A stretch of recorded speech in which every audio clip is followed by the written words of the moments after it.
حضرت امیر محمد اکرم آوان مد ذلہ العالی دارالعرفان منارہ ضلع چکوال میں سالہ سال سے قرآن و حدیث کے اوپر خطابات کر رہے ہیں اور سلسلہ نقشبندیہ اویسیہ کے مطابق لوگوں کو ذکر الہی کی تربیت دے رہے ہیں۔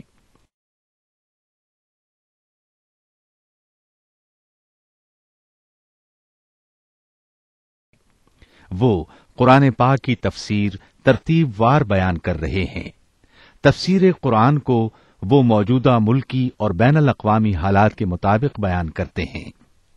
موٹر وے سے کلر کہار کے انٹرچینج سے نکلتے ہوئے کلر کہار کی جھیل سے ہوتے ہوئے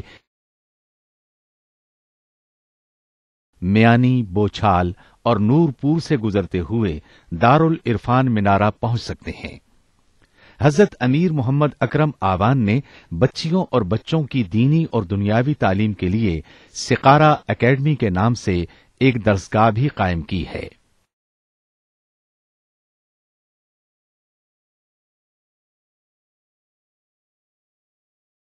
جس کا افتتاح ملک پاکستان کے صدر جنرل محمد ضیاء الحق نے اپنے دست مبارک سے کیا تھا۔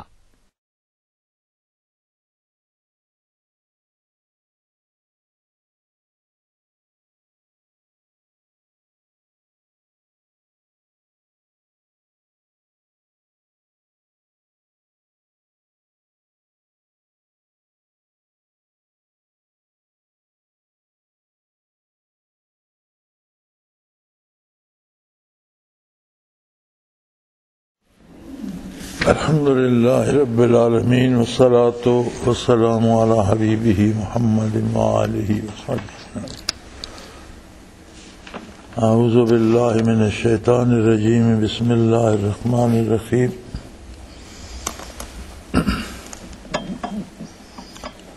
وَيَسْأَلُونَكَ عَنِ الْمَحِيضِ قُلْ هُوَ أَذًى فَاعْتَزِلُوا النِّسَاءَ فِي الْمَحِيضِ وَلَا تَقْرَبُوهُنَّ حَتَّى يَطْهُرْنَ فَإِذَا تَطَّهَّرْنَ فَأْتُوهُنَّ مِنْ حَيْثُ أَمَرَكُمُ اللَّهُ إِنَّ اللَّهَ يُحِبُّ التَّوَّابِينَ وَيُحِبُّ الْمُتَطَهِّرِينَ نِسَاؤُكُمْ حَرْثٌ لَكُمْ فَأْتُوا حَرْثَكُمْ أَنَّىٰ شِئْتُمْ وَقَدِّمُوا لِأَنفُسِكُمْ وَاتَّقُوا اللَّهَ وَاعْلَمُوا أَنَّكُمْ مُلَاقُوهُ وَبَشِّرِ الْمُؤْمِنِينَ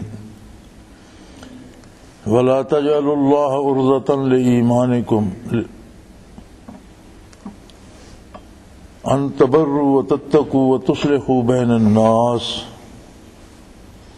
واللہ سمیع علیم۔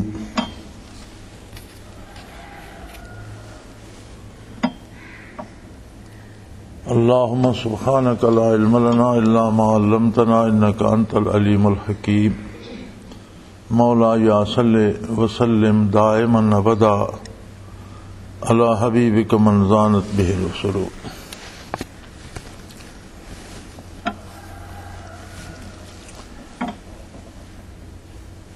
معاشرتی مسائل زیر بحث ہیں۔ قرآن حکیم نے زندگی کے کسی پہلو کو تشنا نہیں چھوڑا۔ معاشرتی مسائل میں نکاح سے خاندان کی بنیاد رکھی جاتی ہے، اور ایک مرد اور ایک خاتون اللہ کے نام پر رسول اللہ صلی اللہ علیہ وسلم کی سنت کے مطابق یکجا ہوتے ہیں، ایک نیا تعلق ان کا بنتا ہے، اور اس سے مراد محض شہوت رانی نہیں ہوتی، اس سے مراد اللہ کریم سے نیک اولاد کی طلب ہوتی ہے، اور اگر اس نیت اور ارادے میں خلوص ہو تو یہ وجہ ثواب بن جاتا ہے۔ قرآن حکیم میں آگے آئے گا کہ نکاح کوئی وقتی معاہدہ نہیں ہوتا۔ فقہا نے لکھا ہے کہ جو نکاح وقت کے اعتبار سے محدود ہو وہ منعقد ہی نہیں ہوتا. النکاح للموقت باطل، ایسا نکاح جس میں وقت کی تعیین ہو کے 2 دن کے لیے نکاح ہے، 4 دن کے لیے ہے، وہ نکاح منعقد ہی نہیں ہوتا. نکاح کی شرط یہ ہے کہ وہ عمر بسر کرنے کے لیے کیا جائے. یہ الگ بات ہے کہ بعد میں کوئی ایسے حالات پیدا ہو جائیں کہ میاں بیوی اکٹھے نہ رہ سکیں، لیکن بنیادی طور پر عمر گزارنے کے لیے کیا جائے. اور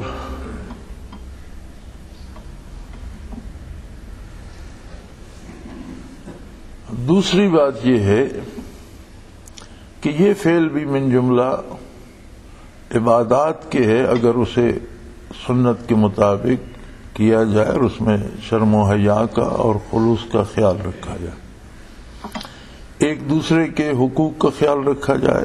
ہمارے ہاں ایک اور بڑا تماشا بن گیا ہے، تقریروں میں بھی تحریروں میں بھی مرد کے حقوق کا تو بڑا ڈنڈورا پیٹا جاتا ہے، لیکن خاتون کی بات نہیں کی جاتی، حالانکہ دونوں کا حق ایک دوسرے پر برابر ہے. ہن لباس لکم وانتم لباس لہن، تمہارا لباس ہے، تم ان کا لباس ہو. لباس ستر پوشی بھی کرتا ہے، زینت کا سبب بھی ہے، اور گرم و سرد سے بھی بچاتا ہے.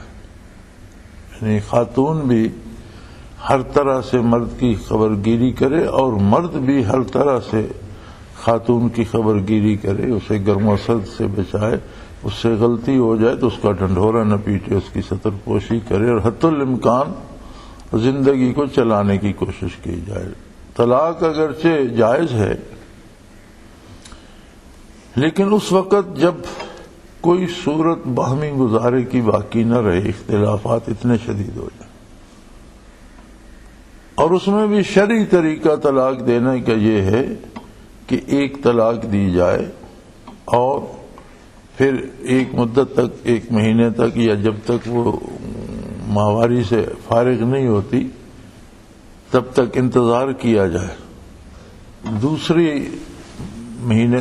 طلاق دی جائے، پھر 1 مہینہ انتظار کیا جائے. اس میں بھی ایک مسئلہ یہ بھی ہے کہ شاید ان میں صلح کا کوئی امکان ہو جائے، تو 1 طلاق کے بعد اگر صلح ہو جائے تو اس میں صرف صلح کافی ہوتی ہے، نکاح کی ضرورت نہیں رہتی. اگر 2 طلاقیں دے دی جائیں تو صلح ہو جائے تو پھر تجدید نکاح ضروری. لیکن اگر 3 طلاقیں دے دی جائیں تو 3 کے بعد کوئی گنجائش واپسی کی نہیں رہتی. ایک شرط ہے کہ اگر اس بندے کی عدت گزارے، پھر کہیں اور نکاح کرے، اس کے ساتھ آباد رہے، وہ دوسرا خاوند فوت ہو جائے یا طلاق ہو جائے، پھر اس کی عدت گزارے، تو اس کے بعد اگر پہلے خاوند سے شادی کرنا چاہتی ہے تو کر سکتی ہے. اور اس کو جو شارٹ کٹ کر کے جو حلا نے ایک طریقہ بنایا ہے کہ 3 طلاقیں ہو گئی ہیں، کسی ایک سے نکاح کر دو اور پھر وہ صبح طلاق دے دے، تو بغیر نہ پہلے کی عدت گزاری، نہ عدت میں تو نکاح ہوتے ہی نہیں، کر کیسے دو؟ پھر 1 رات کے لیے کرو گے تو 2 قباحتیں آ گئی، ایک تو عدت میں نکاح نہیں ہوتا، دوسرا 1 رات کے لیے نکاح منعقد نہیں ہوتا. تو یہ محض خباثت ہے جو علماء سو نے اور بے دین لوگوں نے پیسے بٹورنے کے لیے جسے رائج کیا ہے. اسلام سے اس کا کوئی تعلق نہیں. ایک رسم قبل از اسلام عربوں میں تھی، کیونکہ ہمیشہ یہ لوگ سفر میں رہتے، تاجر پیشہ لوگ تھے، تو جہاں جاتے اگر وہاں مہینہ رہنا ہے، 15 دن رہنا ہے، 2 مہینے رہنا ہے، 4 دن رہنا ہے، تو وہاں ان 4 دنوں کے لیے یا 2 مہینوں کے لیے نکاح کر لیتے. اس کا نام انہوں نے متع رکھا ہوا تھا کہ عورت کو کچھ پیسے دے دیتے، اس کا فائدہ ہو جاتا، اور مرد کو اتنا عرصہ ایک بیوی مل جاتی، جتنا عرصہ وہ رہتا وہ بیوی کی طرح سارے گھر کے کام بھی اس کے کرتی ہے، اس کے ساتھ رہتی بھی. اسلام نے جب نکاح پر شرط لگا دی کہ نکاح زندگی گزارنے کے لیے ہو، محض غیر مصافحین، محض شہوت رانی کے لیے نہ ہو، تو متع از خود حرام ہو گیا، باطل ہو گیا، لہذا اسلام میں اس کی کوئی گنجائش نہیں۔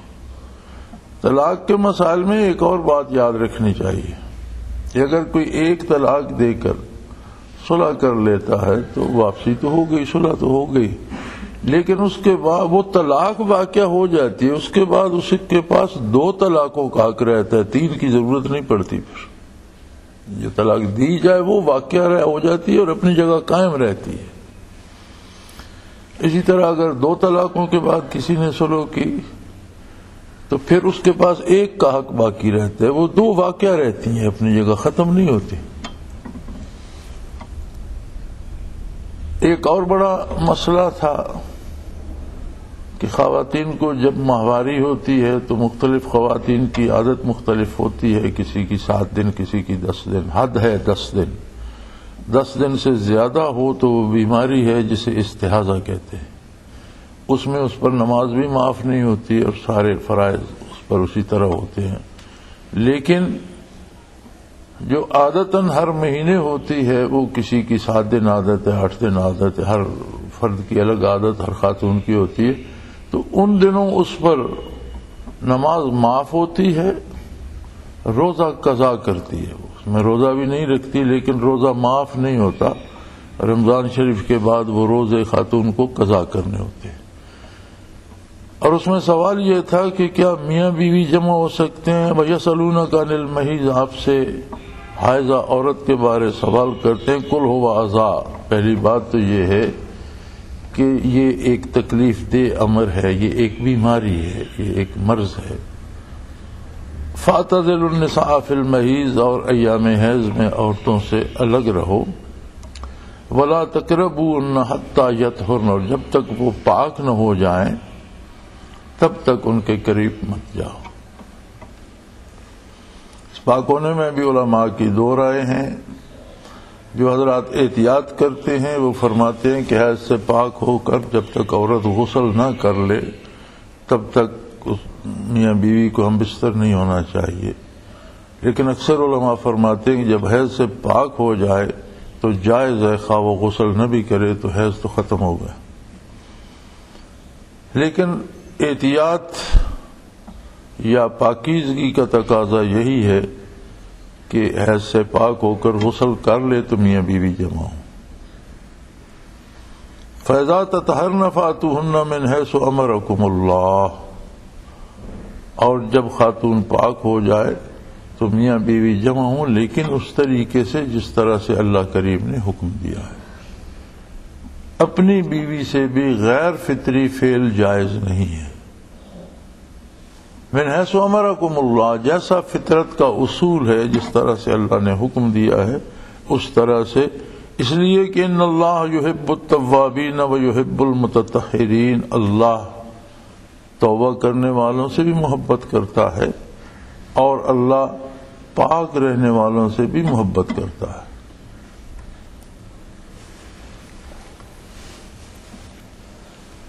متطہرین کی ایک وضاحت بڑی خوبصورت یہ بھی ہے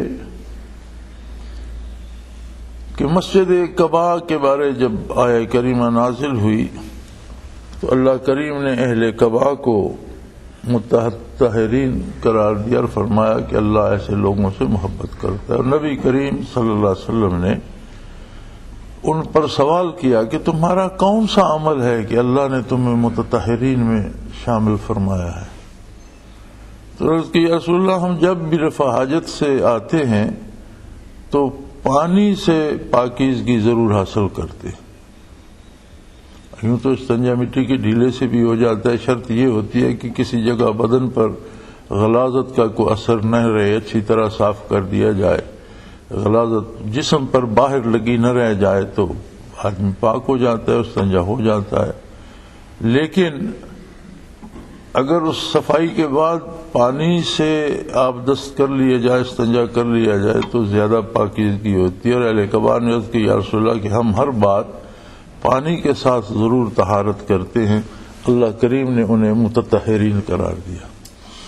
تو میاں بیوی کے جمع ہونے کے فعل میں بھی اللہ کریم نے طہارت کو اور رجوع الی اللہ کو، دو باتوں کو لازمی قرار دیا۔ یہاں اگرچہ میاں بیوی کا ملنا ایک شرعی اور حلال فعل ہے، تو یہاں توبہ کی ضرورت کیوں پیش آ گئی؟ یہ بات تو ہو رہی ہے میاں بیوی کی، من حیث افاتوہن من حیث امرکم اللہ، جیسے اللہ نے حکم دیا ہے اس طرح سے ان سے مجامعت کرو، تو پھر ساتھ یہ کیوں فرما دیا ان اللہ یحب التوابین، اللہ توبہ کرنے والوں سے محبت کرتا ہے۔ یاد رکھیں دنیا میں جتنے افعال انسان کرتا ہے، کھانا پینا، کمانا، خرچ کرنا، زندگی کے جتنے افعال ہیں، آدمی کسی کام میں بھی مشغول ہو تو غفلت تو آ جاتی ہے، جب ایک طرف پوری توجہ ہوتی ہے تو دوسری طرف کمی آ جاتی ہے، یاد الہی میں غفلت آ جاتی ہے۔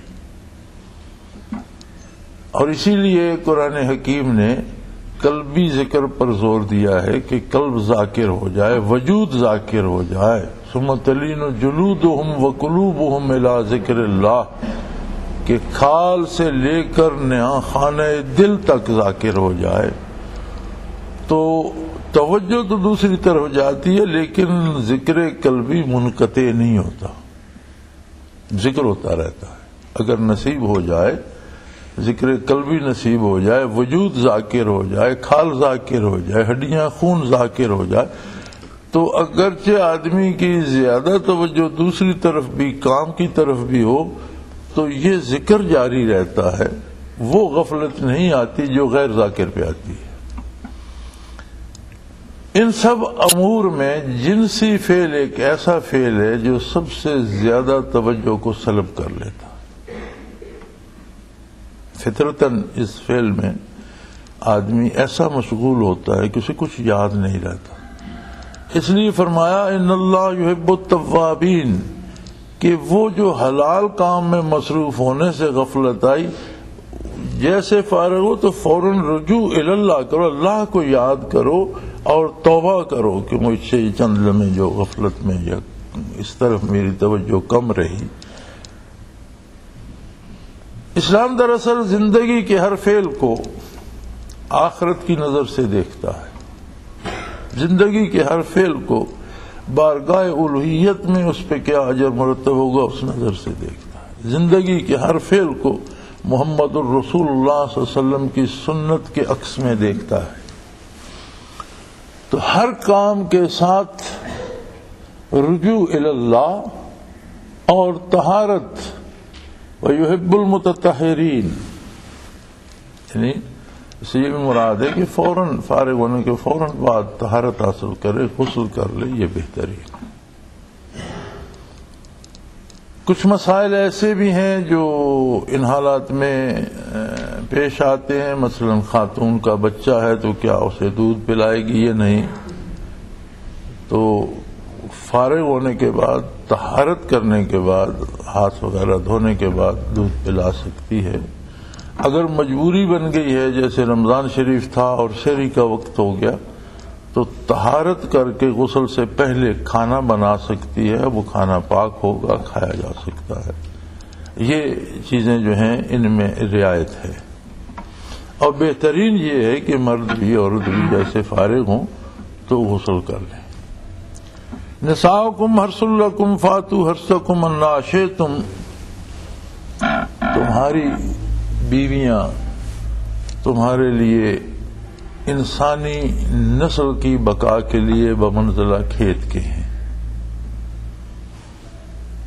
فاتوا حرثکم انا شئتم، تم جس طرح چاہو اپنے کھیت میں آؤ، لیکن کھیت سے مراد وہی ہوگی کہ ملو اسی طرح سے جس طرح سے بقائے نسل کی ضرورت ہے، اس کے علاوہ جائز نہیں ہوگا۔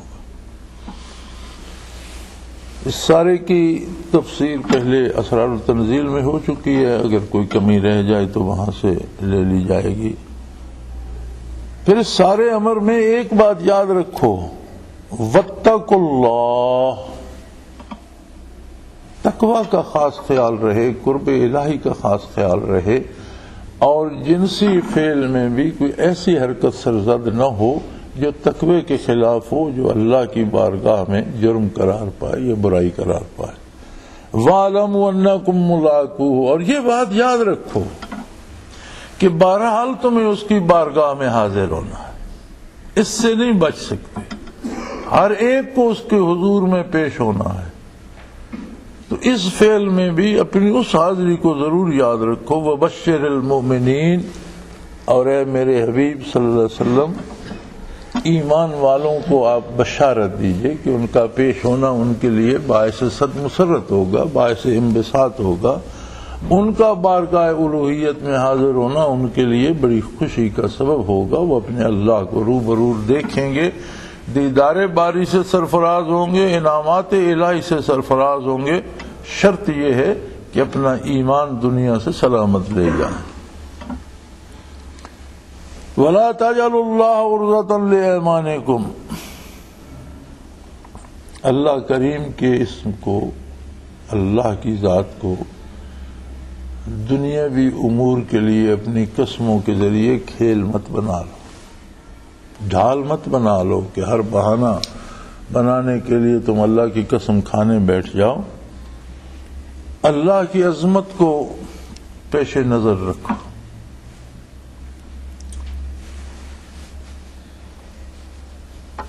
شرعاً اللہ کے علاوہ کسی کی قسم کھانا جائز نہیں ہے، ایک رواج ہو گیا ہے، اور برے صغیر میں چونکہ ہندوؤں کے ساتھ ہمارا اختلاط رہا تو بہت سا مجھے تیری جان کی قسم، تمہارے سر کی قسم، مجھے اس بچے کی قسم، میرے بیٹے کی قسم، یہ سب حرام ہے، شرعاً ان کا کوئی جواز نہیں۔ صرف ایک قسم ہے کہ اللہ کی قسم دی جائے، اس لیے کہ جس کی قسم دی جاتی ہے وہ بطور گواہ پیش کیا جاتا ہے کہ جو کچھ میں کہہ رہا ہوں یہ سچ ہے، اور جس کی قسم دے رہا ہوں وہ اس سچ سے واقف ہے۔ اب آپ کسی کے سر کی قسم کھاتے ہیں، اس کے سر کو کیا پتا، یا کسی پیر بزرگ کی قسم کھاتے ہیں، اس کو اس سے کیا تعلق، یا بچے کی قسم کھاتے ہیں، اس کا اس سے کیا تعلق۔ قسم تو اس کی کھائی جائے کہ جو کچھ آپ کہہ رہے ہیں وہ حرف بحرف سچ ہے، اور جس کی قسم کھائی جا رہی ہے وہ اس کے ظاہر و باطن سے پوری طرح واقف ہے کہ عمل ظاہر کیا تھا، اس میں باطن ارادہ اور نیت کیا تھی، وہ کیسے ہوا۔ تو جب آپ بیان کرتے ہیں قسم کے ساتھ تو صرف اللہ کی قسم کھائی جائے گی، باقی قسمیں باطل ہوں گی، ناجائز ہوں گی، حرام ہوں گی۔ اور اللہ کی قسم کو مذاق نہ بنایا جائے کہ بات بات پر آپ اللہ کی قسم کھانے بیٹھ جائیں۔ کوئی اہم معاملہ ہو، کسی کی زندگی موت کا مسئلہ ہو، کہیں کسی کے نفع نقصان کا کوئی مسئلہ ہو، کوئی ایسی اہم بات ہو تو ضرور، اگر آپ سچے ہیں تو ضرور اللہ کی قسم کھائیں، لیکن یہ دیکھ لیں کہ کتنی بڑی ذات کی آپ قسم کھا رہے ہیں، معاملہ کیا ہے۔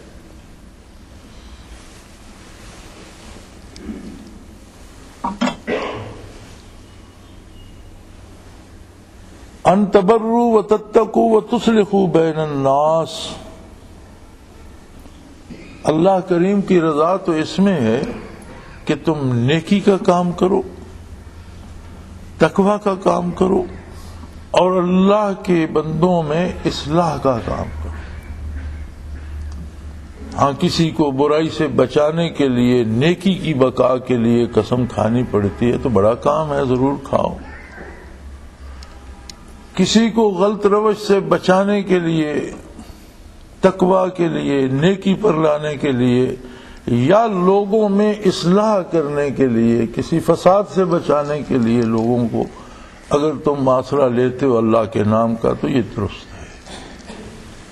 واللہ سمیع علیم، اور یاد رکھو اللہ سن بھی رہا ہے اور ہر طرح سے علم بھی رکھتا ہے، اسے پتہ ہے کہ تم کیا کہہ رہے ہو اور تمہارے دل میں کیا ہے، اسے پتہ ہے کہ واقعہ کیا ہوا، اسے تم کس طرح پیش کر رہے ہو، واقعہ کرنے میں تمہاری نیت اور ارادہ کیا تھا، اب تم کیا کہہ رہے ہو۔ اس لیے بڑی احتیاط سے، پورے خلوص نیت کے ساتھ، پوری سچائی پر اللہ کی قسم کھاؤ، اور اس کے لیے بھی سبب ہونا چاہیے کسی نیکی کا، تقوی کا، یا لوگوں کے درمیان اصلاح کا۔ لا یؤاخذکم اللہ باللغو فی ایمانکم ولکن یؤاخذکم بما کسبت قلوبکم۔ بعض لوگوں کی عادت ہوتی ہے، ان کی زبان سے نکل جاتا ہے قسم کا لفظ، فرمایا یہ لغو ہے، فضول ہے، اور اللہ کریم ہے، آخرت میں اس پر معاف فرما دے گا، لیکن احتیاط ضروری ہے کہ بات بات پر قسم نہ کیا جائے، اس سے احتیاط کی جائے۔ لیکن جو تم ارادے سے اور اپنے قلب سے اور اپنے پورے ارادے سے جو قسم کھاؤ گے اس کا مواخذہ بھی ہوگا کہ جس بات پر قسم دی تھی کیا وہ سچی تھی، یا کسی آنے والے واقعہ پر آپ نے قسم دی تھی کہ میں ضرور ایسا کروں گا تو پھر ایسا کیا، اس کا مواخذہ بھی ہوگا۔ واللہ غفور حلیم، اور جو لوگ بے خیالی میں قسم کھا جاتے ہیں، اللہ معاف کرنے والا ہے، اللہ بردبار ہے، معاف فرما دے گا، لیکن یہ مناسب نہیں ہے، انہیں احتیاط کرنی چاہیے۔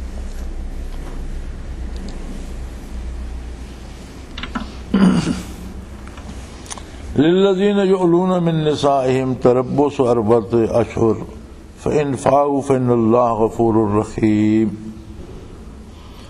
بعض لوگ خواتین سے ناراض ہو کر طلاق نہیں دیتے، لیکن اس بات کی سزا دے دیتے ہیں کہ میں تمہارے قریب نہیں جاؤں گا۔ اب تو خیر اس کی نوبت ہی نہیں آتی، بندے کھانا ٹھنڈا ہو جائے تو طلاق پہلے دیتے ہیں، اور 1 اور 2 3 کی تو بات نہیں، جو دیتا ہے 7 طلاقیں دیتا ہے۔ ایسا کوئی تیزی کا زمانہ آ گیا ہے کہ بات بات پہ طلاق ہوتی ہے، اور پھر وہ اٹھا کے پھر رہے ہوتے ہیں، منہ اٹھائے ایک کے پاس دوسرے کے پاس کہ میرا مطلب یہ نہیں تھا، میرا مقصد یہ نہیں تھا، میری مراد یہ نہیں تھی۔ تو فقہ میں ایسی کوئی گنجائش نہیں ہے کہ میری نیت یہ نہیں تھی، یہ مراد یہ نہیں تھی۔ طلاق کا مطلب طلاق ہے، اور اگر کوئی مذاق میں بھی طلاق دیتا ہے طلاق واقع ہو جائے گی، غصے میں دیتا ہے طلاق واقع ہو جائے گی۔ طلاق کا مطلب طلاق ہے۔ جیسے آپ کسی کو گولی مارتے ہیں تو گولی اسے پھاڑ ڈالے گی، یہ نہیں پوچھے گی کہ آپ کی نیت کیا ہے، آپ اسے صرف ڈرانا چاہتے ہیں یا اسے گولی سے پھاڑنا چاہتے ہیں، اب آپ کی نیت کیا ہے، یا غصے میں آپ نے چلا دی یا دھمکانے کے لیے چلا، گولی لگے گی اور وہ پھٹ جائے گا، وہ گولی معاف نہیں کرے گی۔ طلاق بھی اسی گولی کی طرح ہے، جب طلاق کوئی مذاق میں بھی کہے گا ہو جائے گی، بلکہ فقہاء نے یہاں تک لکھا ہے کہ کسی کو گرا کر اس کی گردن پہ کوئی چھری رکھ دے اور زبردستی طلاق دے کہ دے دو طلاق، اور جان کے خوف سے طلاق دے دے، اس طلاق لینے والے کو ظلم کا گناہ ہوگا، لیکن طلاق واقع ہو جائے گی۔ بعض لوگوں کی بیویاں ان سے طاقتور ہوتی ہیں، گرا کر سینے پہ بیٹھ جاتی ہیں کہ طلاق دو، اور وہ دے دیتے ہیں، تو لینے والے کو ظلمن لینے کا گناہ ہوگا، لیکن اس نے اگر جان کے خوف سے طلاق دی طلاق واقع ہوگی، جھوٹی ڈرانے کے لیے طلاق دی طلاق واقع ہوگی، مذاق میں طلاق دی طلاق واقع ہوگی۔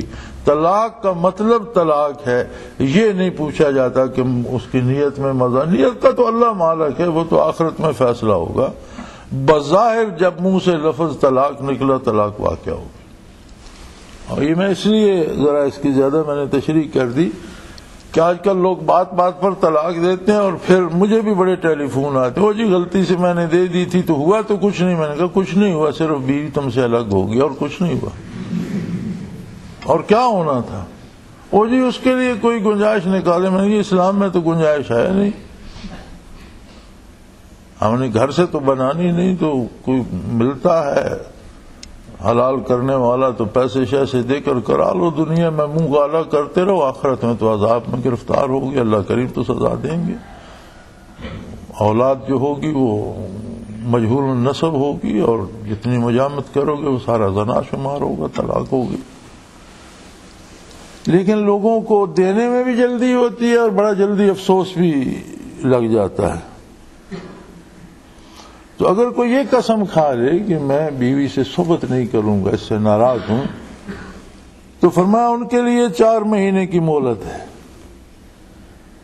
اگر 4 مہینے کے اندر وہ قسم توڑ کر عورت سے رجوع کر لیں، فَإِنْ فَاءُوا فَإِنَّ اللَّهَ غَفُورٌ رَحِيمٌ، اگر وہ رجوع کر لے تو اللہ معاف کرنے والا ہے، رحم فرمانے والا ہے، درست ہو جائے گا۔ وَإِنْ عَزَمُوا الطَّلَاقَ فَإِنَّ اللَّهَ سَمِيعٌ عَلِيمٌ، اور اگر ان کا ارادہ بالکل ہی چھوڑ دینے کا ہے تو 4 مہینے گزر گئے طلاق ہو جائے گی۔ اگر 4 مہینے اس نے قسم کھا لی، ویسے نہیں کہ کوئی ایک تجارت کے لیے گیا سال واپس نہیں آیا، ملازمت کے پر گیا سال واپس نہیں آیا، ایک یہ بھی مخمصہ ہے لوگوں میں کہ وہ 6 مہینے جی وہ بیوی سے ملا نہیں طلاق ہو گئی، اب ایک آدمی کام سے گیا سال بعد لوٹا تو نہیں مل سکا، یہ طلاق نہیں ہوگی۔ ایسی صورت میں کہ کوئی شخص یہ قسم کھا لے کہ میں تیرے نزدیک نہیں جاؤں گا اور میں تیرے ساتھ میاں بیوی والا رشتہ نہیں رکھوں گا، ایسی صورت میں اگر 4 مہینے کے اندر وہ رجوع کر لیتا ہے اور اپنی بات سے واپس آ جاتا ہے تو نکاح برقرار رہے گا، اور اگر 4 مہینے مجامت نہیں کرتا اور اپنی بات پڑا رہتا ہے تو 4 مہینے بعد طلاق ہو جائے گی۔ والمطلقات یتربصن بانفسہن 3 قروء، اور جسے طلاق ہوتی ہے اسے 3 حیض تک اپنے وجود کو اپنے آپ کو روک کر رکھنا ہوگا، اس کی یہ عدت ہے۔ اور طلاق کے بعد عدت کے دوران کسی سے نکاح کے بارے گفتگو کرنا بھی جائز نہیں ہے، حرام ہے۔ جب تک عدت پوری نہ ہو جائے کوئی اسے نکاح کی دعوت دے یا وہ کسی سے نکاح کرنے کی گفتگو کرے تو وہ بھی حرام ہے، چاہے جائے کہ حلالے کے لیے نکاح عدت میں کیا جائے۔ نکاح کے بارے بات کرنا بھی جائز نہیں ہے، وہ اپنے آپ کو روک کر رکھے 3 حیض تک۔ وَلَا يَحِلُّ لَهُنَّ يَكْتُمْنَ مَا خَلَقَ اللَّهُ فِي أَرْحَامِهِنَّ إِن كُنَّ يُؤْمِنَ بِاللَّهِ وَالْيَوْمِ الْآخِرِ، اور اگر عورت کو طلاق بھی ہو جائے اور اسے حمل ہو چکا ہے تو اسے وہ حمل نہ گرانا چاہیے نہ چھپانا چاہیے، کیونکہ وہ اللہ کی مخلوق ہے۔ اگر اس کی ناراضگی میاں کے ساتھ ہے تو اس ناراضگی کی وجہ سے وہ یہ بات چھپا لے اور حمل کو ضائع کرا دے تو یہ قتل شمار ہوگا، یہ جائز نہیں ہے، اسے ظاہر کرنا چاہیے۔ ان کے لیے یہ حلال نہیں ہے کہ وہ چھپائیں اس بات کو جو اللہ نے پیدا کر دیا ان کے رحم میں۔ اگر ان کا ایمان اللہ کے ساتھ اور آخرت پر ایمان ہے تو وہ اس بات کو ظاہر کرے، پھر عدت بچے کی ولادت پہ چلی جائے گی۔ اگر حمل ہو گیا اور طلاق ہو گئی، ایک یہ جو کہا جاتا ہے کہ دوران حمل طلاق نہیں ہوتی، ایسی بات نہیں ہے، حاملہ عورت کو بھی طلاق ہو جاتی ہے، اس کی عدت پھر 3 مہینے یا 4 مہینے نہیں رہتی، اس کی عدت سیدھی سیدھی ولادت تک ہوتی ہے۔ بچہ پیدا ہو گیا عدت ختم ہو گئی، خواہ پہلے کی حاملہ تھی اور دوسرے دن یا ہفتے بعد بچہ پیدا ہو گیا عدت ختم ہو گئی، قریبی عمل تھا اور وہ 9ویں مہینے جا کر بچہ پیدا ہوا، تو جب بچہ پیدا ہوگا تب عدت ختم ہوگی، تب وہ نکاح ثانی کی بات کر سکتی ہے، دوران عدت نہیں کر سکتی۔ اور جو کچھ اگر عمل ہو گیا ہے تو ان کا اگر اللہ پر ایمان اور آخرت پر تو وہ چھپائیں بھی نہیں۔ وَبَعُولَتُهُنَّ أَحَقُّ بِرَدِّهِنَّ فِي ذَلِكَ إِنْ أَرَادُوا إِصْلَاحًا، اور اگر اصلاح چاہتی ہیں اور گنجائش ہے کہ 1 طلاق ہوئی ہے یا 2 طلاقیں ہوئی ہیں تو پھر وہی جس خاوند کا بچہ ہے وہ زیادہ مستحق ہے کہ اس کے ساتھ وہ سلوک کر لے۔ معاشرتی طور پر معاشرے میں رہنے کے لیے، ماحول میں، برادریوں میں، خاندانوں میں پھوٹ نہ ڈالنے کے لیے اگر پھر وہ صلح کر لے تو بہتر راستہ یہ ہے، لیکن یہ ان کی مرضی پر ہے۔ ان ارادوا اصلاحا، اگر وہ اصلاح چاہتے ہیں تو اللہ کریم ان کی خطائیں معاف فرمائے گا اور ان پر اس بات پہ راضی ہوگا کہ انہوں نے اصلاح کا عمل کیا۔ وَلَهُنَّ مِثْلُ الَّذِي عَلَيْهِنَّ بِالْمَعْرُوفِ، اور عورتوں کے بھی ایسے ہی حقوق ہیں جیسے مردوں کے۔ عورتوں پر بھی اسی طرح حق ہے جس طرح عورت کا حق مرد پر ہے۔ وَلِلرِّجَالِ عَلَيْهِنَّ دَرْجَةٌ، ہاں یہ الگ بات ہے کہ مرد کو 1 درجہ فضیلت حاصل ہے کہ وہ خاندان کا سربراہ ہوتا ہے۔ یہ سربراہی کا جو درجہ اللہ نے اسے دیا یہ مرد کو ایک گنا فضیلت ہے خاتون پر، اس کے علاوہ کھانا پینا، لباس پہننا، جینا مرنا جیسے مرد کے خاتون پر حقوق ہیں ویسے ہی خاتون کے حق مرد پر بھی ہیں۔ ہاں، سربراہی کا حق اللہ نے مردوں کو دیا، اور یہ اس کا احسان ہے، اس نے مردوں کو ایک درجہ فضیلت دی ہے۔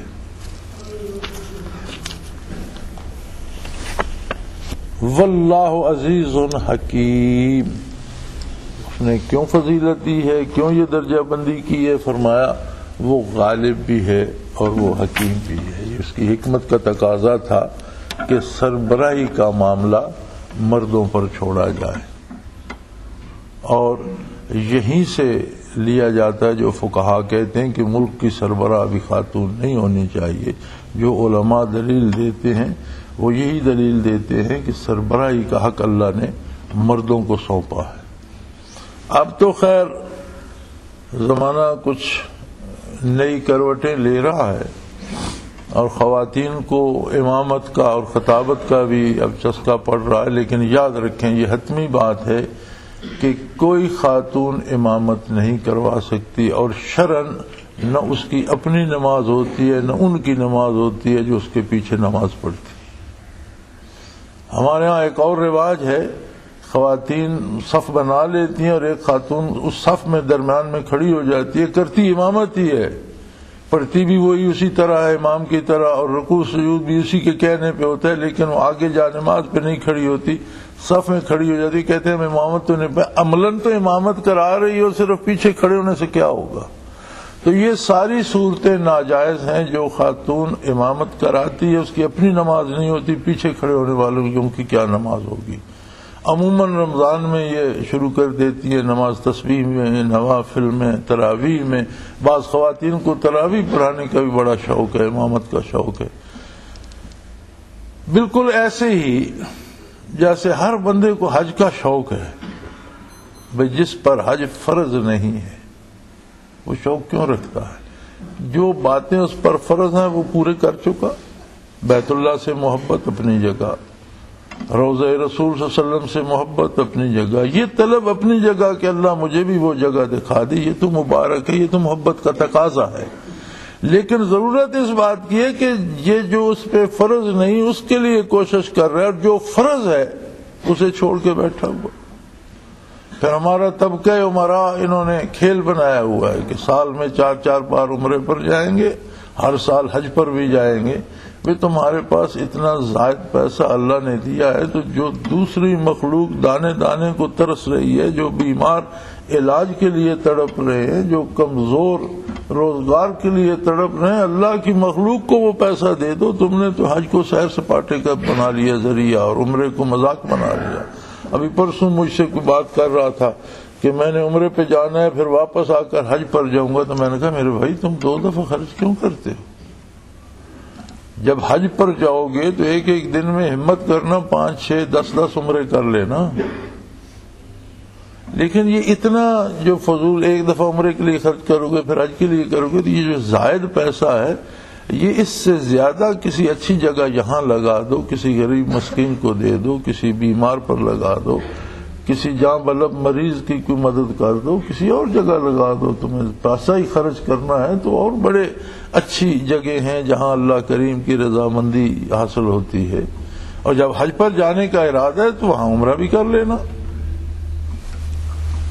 لیکن شاید لوگوں کو اللہ کی رضا سے زیادہ، اللہ ہمیں معاف کرے، ہمیں اپنی شہرت کا زیادہ احساس ہوتا ہے۔ میں خود بڑی دفعہ عمرے پر گیا، ہر سال جاتا تھا، لیکن میرے جانے کا سبب تھا کہ مغربی دنیا سے احباب وہاں جمع ہو جاتے تھے، ان کے ذکر اذکار اور اپنی اس ڈیوٹی کے لیے جاتا تھا، ساتھ عمرہ بھی مل جاتا تھا۔ حکومتوں کے اختلافات نے وہ باتیں ختم کر دی، بادشاہ ناراض ہوئے، بادشاہ ناراض ہوتے رہتے ہیں، اور عموماً ساری زندگی مجھ پر تو ناراض ہی رہے، پتہ نہیں کون آئے گا کہ وہ راضی بھی رہے۔ ہم سے بگڑتا تو نہ حکومتوں کا کچھ نہیں، بگاڑنا چاہتے بھی نہیں، اور بگاڑ سے فائدہ بھی کوئی نہیں۔ لیکن بات سچی کرنے سے خفا ہو جاتے ہیں. بات تو کرنا پڑتی ہے سچی. جب ممبر رسول پہ بیٹھے ہیں، باوضو ہیں، مسجد میں بیٹھے ہیں، سامنے قرآن مجید اللہ کا کلام کھلا ہوا پڑا ہے، پھر کون ایسا ہوگا جو یہاں بھی جھوٹ بولے؟ یہ کیوں توقع رکھتے ہیں؟ تو بہرحال جو اللہ کو منظور ہو چلتا رہتا ہے. اللہ کریم توفیق دے اور بات کھری ہوتی رہے. اللہ اس کی توفیق دیے رکھے. تو ہر بات میں بنیاد جو ہے اسلام وہ آخرت کی طرف متوجہ فرماتا ہے. الطلاق مرتان فامساک بمعروف او تسریح باحسان. یہی بات وہ طلاق کی آ گئی کہ طلاق میں واپسی کی گنجائش 2 بار تک ہے. پہلی طلاق میں صرف صلح کافی ہے اور دوسری طلاق میں نکاح کرنا پڑے گا. اب اس کے بعد گنجائش نہیں ہے.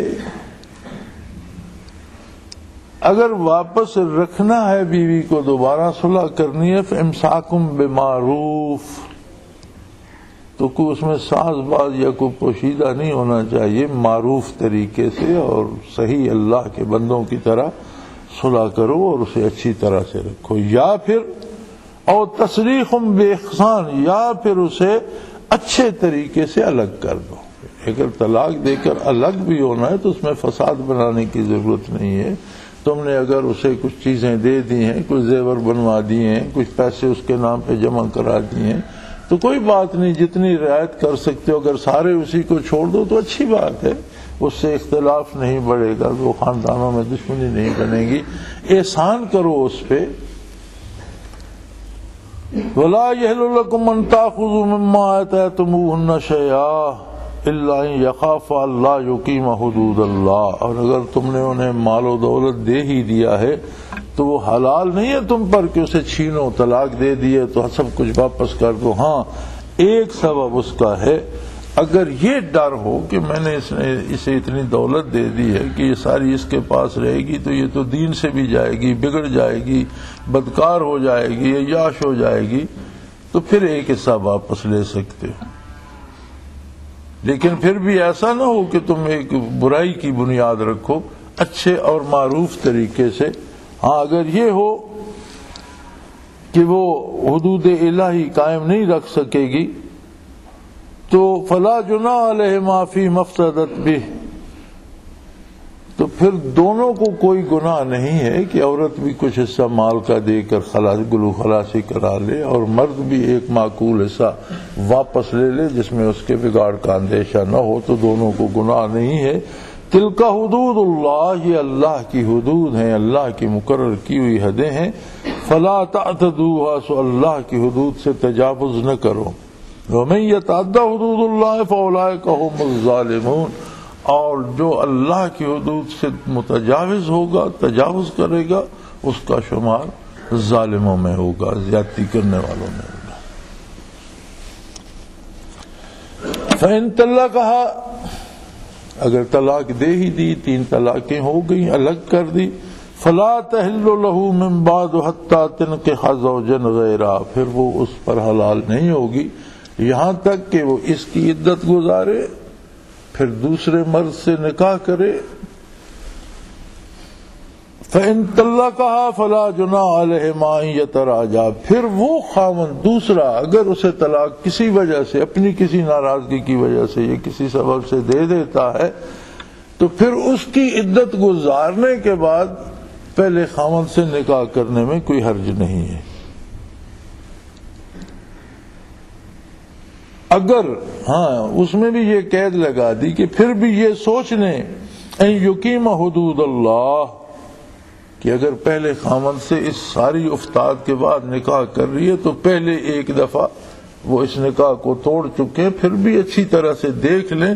اگر قائم نہ رکھ سکنے کا اندیشہ ہو تو نہ کریں، اور اگر کریں تو پھر اللہ کی حدود کو قائم رکھنے کی پوری کوشش کریں.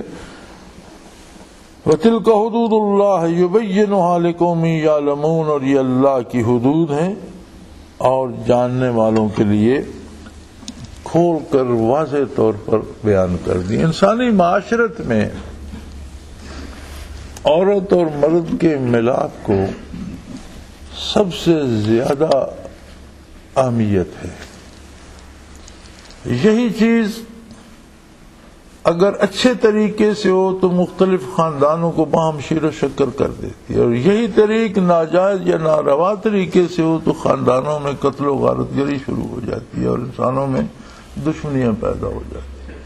اسی میں اگر اللہ کا نام ہو تو انسانی معاشرہ پھلتا پھولتا ہے اور اچھے اور شریف انسان پیدا ہوتے ہیں، اور یہی تعلق اگر بغیر اللہ کے نام کے ہو تو اولاد مجہول النسب ہوتی ہے اور اچھے انسان نہیں بنتے بلکہ جانور پیدا ہوتے ہیں جو بعد میں والدین کی عزت بھی نہیں کرتے. اب آپ مغرب کے معاشرے کو دیکھ لیں، یوں تو وہاں مادر پدر آزادی ہے لیکن نسلیں تباہ ہو گئیں، کوئی کسی کا کچھ نہیں لگتا، کوئی خاندانی جو تعلق تھا، جو محبتیں تھیں، جو احترام تھے، جو ادب تھے، وہ جاتے رہے.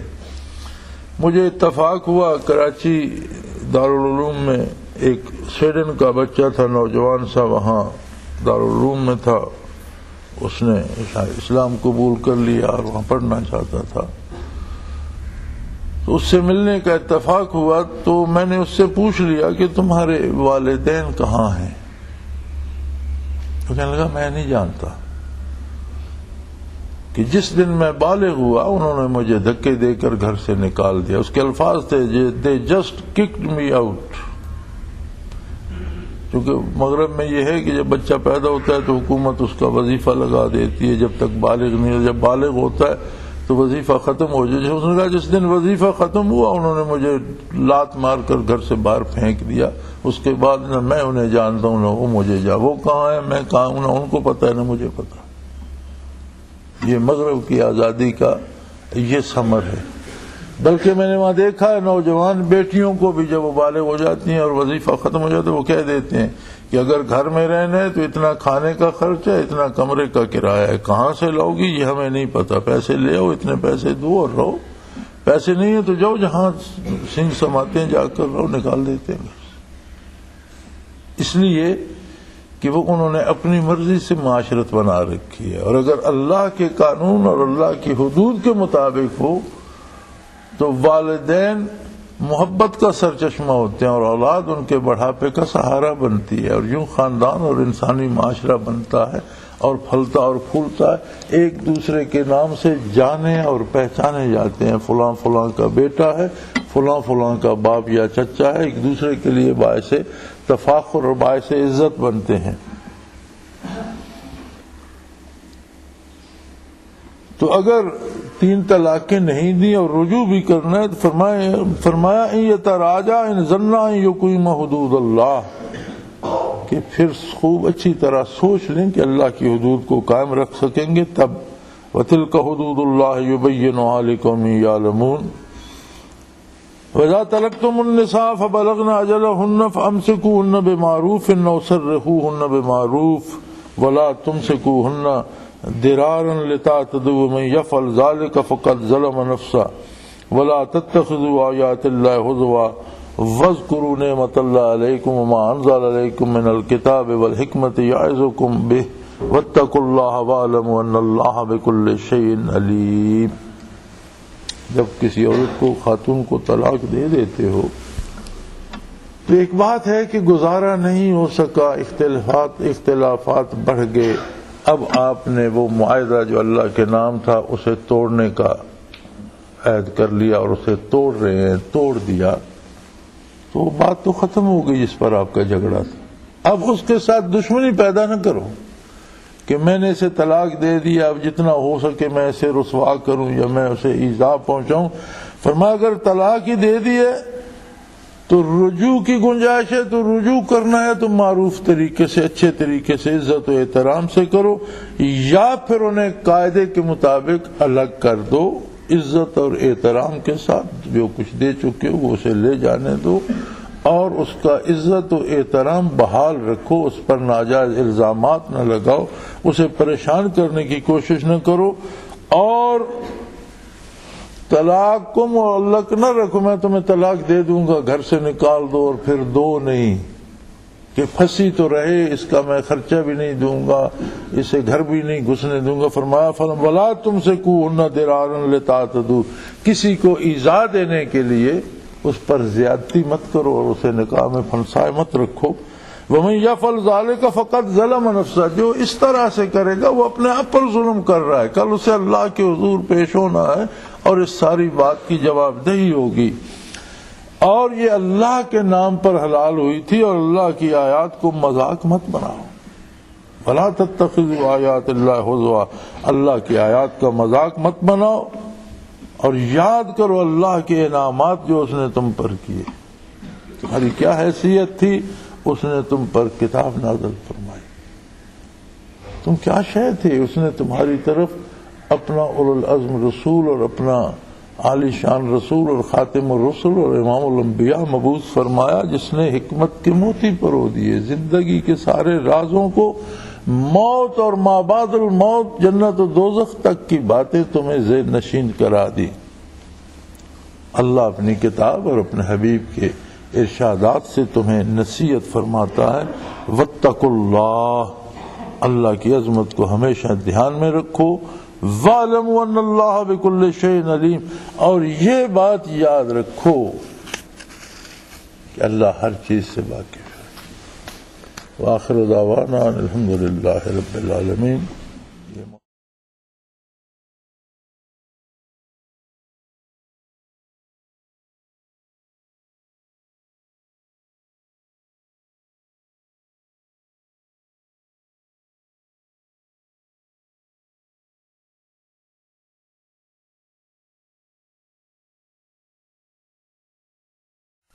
وہ تمام احباب جو اسلام کی طلب رکھتے ہیں ان سے گزارش ہے کہ دارالعرفان منارہ ضلع چکوال میں امیر محمد اکرم آوان صاحب کے خطابات سے مستفید ہوں. وہ ہر جمعے کو نماز سے پہلے بیان فرماتے ہیں. ہر ماہ کی پہلی اتوار کو ماہانہ اجتماع ہوتا ہے جس میں آپ خصوصی خطاب فرماتے ہیں اور پاکستان کے چاروں صوبوں سے احباب اس اجتماع میں شرکت کرتے ہیں. اس کے علاوہ یہاں سال میں 2 مرکزی اجتماعات بھی ہوتے ہیں. ایک رمضان المبارک میں اعتکاف کا اجتماع اور دوسرا جولائی اور اگست میں 40 دن کا اجتماع ہوتا ہے جس میں روحانی تربیت کی جاتی ہے. اپنا خون سیماب دے کر اتنا ہم کر جائیں گے، نام آقا کا چمن میں پھر رقم کر جائیں گے.